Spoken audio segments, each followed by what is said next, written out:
আজ কুয়ালালামপুরের খুব ওল্ড একটা সিটি ভিজিট করতে গিয়েছিলাম। কুয়ালালামপুর থেকে ১৫০ কিলোমিটার দূরে এবং ২ ঘন্টার একটা ড্রাইভ ছিল আমাদের। ওল্ড একটা সিটি, দেখতেই পাচ্ছেন লাল লাল দালান। সেই যে ব্রিটিশ আমলের লাল লাল দালান, কেমন একটা নস্টালজিক ভাব আসে না বলেন? সেই রকম একটা সিটি আজকে ভিজিট করতে এসেছি। আমরা এখন 7-Eleven আসছি, টুকটাকি জিনিসপত্র কিনবো। আর আমরা এখন আছি মেলাকা সিটিতে। মেলাকা হচ্ছে খুবই পুরনো একটা সিটি মালয়েশিয়ার। এটা ওয়ার্ল্ড হেরিটেজ, ইউনেস্কো ঘোষিত ওয়ার্ল্ড হেরিটেজ। সেই কলোনিয়াল আমলের যে স্থাপনাগুলো, সেই স্থাপনাগুলো আমরা আজকে দেখতে আসছি। যেহেতু ওয়ার্ল্ড হেরিটেজ, সুতরাং খুব সুন্দরভাবে সংরক্ষিত করা হয়েছে পর্যটকদের জন্য। এই যে আমার দুই ছানা ঘুরে বেড়াচ্ছে, একজন ডান দিকে গেলে আরেকজন বাম দিকে যায়।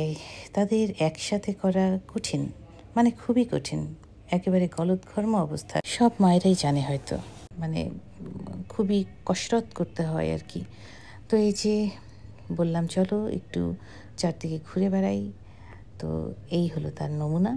তারা দুইজন ডান বাম করতে করতে এই যে মাসল দেখাচ্ছে। ইদানিং তিনি জিম করেন, সুতরাং তিনি মাসলম্যান হয়ে গেছেন, সেটাই প্রদর্শন করলেন। আর এই যে সিটিটা, পুরনো মেলাকা সিটি, ন্যাপথলিনের গন্ধের মতো পুরনো গন্ধ করা এই সিটিকে শাসন করেছে এক সময় পর্তুগিজরা, ডাচরা, এমনকি জাপানিজরাও করেছে। সব শেষে করেছে ব্রিটিশ। আর আমার সামনে যেগুলো দেখতে পাচ্ছেন সেটা হচ্ছে রিক্সাকে একেবারে বাহারিভাবে সাজিয়ে পর্যটক আকর্ষণ করা হয়েছে।